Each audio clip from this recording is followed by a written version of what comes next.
Je m'appelle Khalil Mjahed.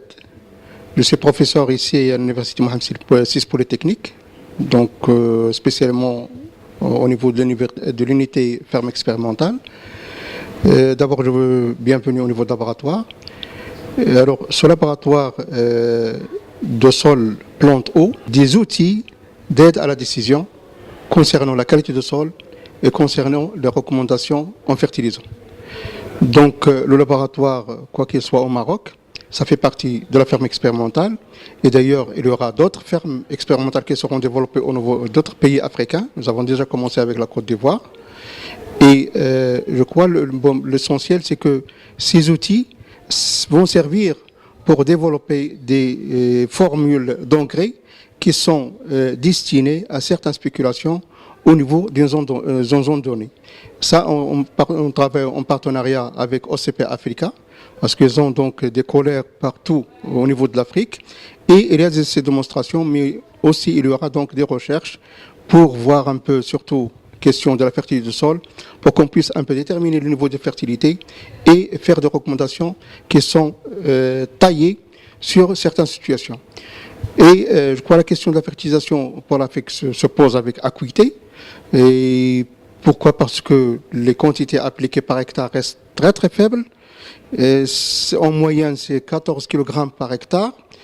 Et ça inclut l'ensemble des nutriments, des éléments nutritifs. Il y a même certains pays qui sont autour de 4-5 kg par hectare. Et je crois que si l'Afrique doit assurer sa sécurité alimentaire en année 2050, je crois qu'on doit augmenter les productions d'au moins 170%. Et nous avons donc quand même beaucoup de potentiel pour le faire. Pourquoi? Parce que les rendements réalisés pour le moment sont très faibles par rapport au potentiel des sols existants. Il y a aussi de l'eau. Il y a la question de mobilisation de l'eau aussi qui doit être envisagée. Mais l'Université Mohamed VI Polytechnique, il a aussi un centre dédié aux études des sols et de la fertilisation en Afrique. Donc, au niveau qui va s'occuper principalement aussi de ces aspects de fertilisation, en collaboration avec notre laboratoire.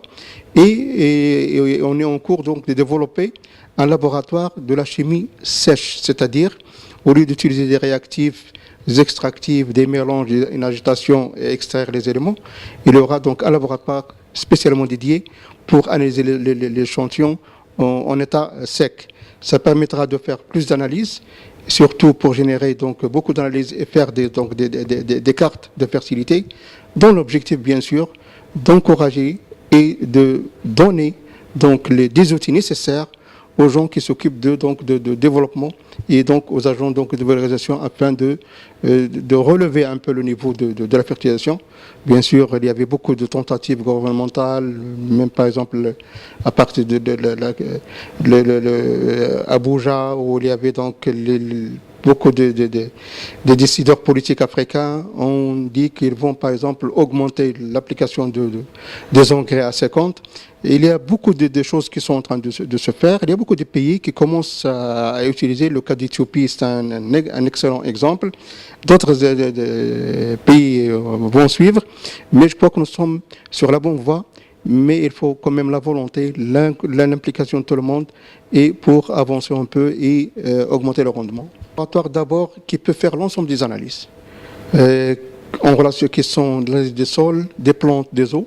C'est un laboratoire qui est équipé avec donc les équipements de dernière génération, d'accord.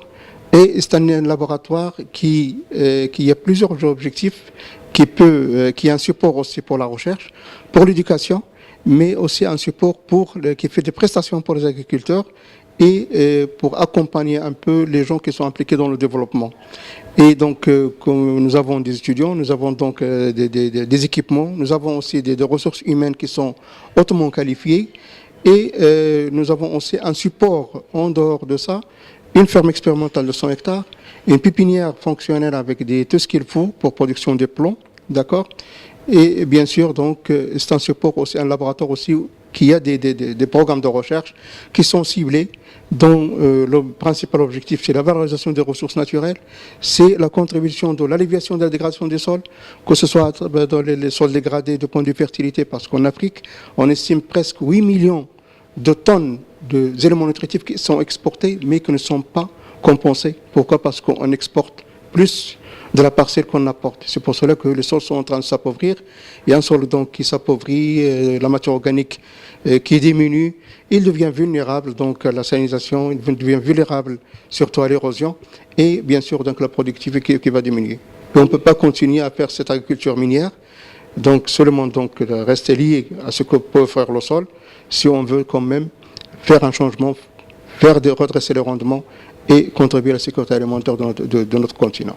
Vous l'avez remarqué, l'espace pour le moment n'est pas grand et nous sommes arrivés jusqu'à 110, 120 échantillons par jour, mais pour chaque échantillon, il y a au moins une vingtaine de paramètres qui incluent le pH, le calcaire actif, le calcaire total, le sodium, les bases échangeables, les oligos.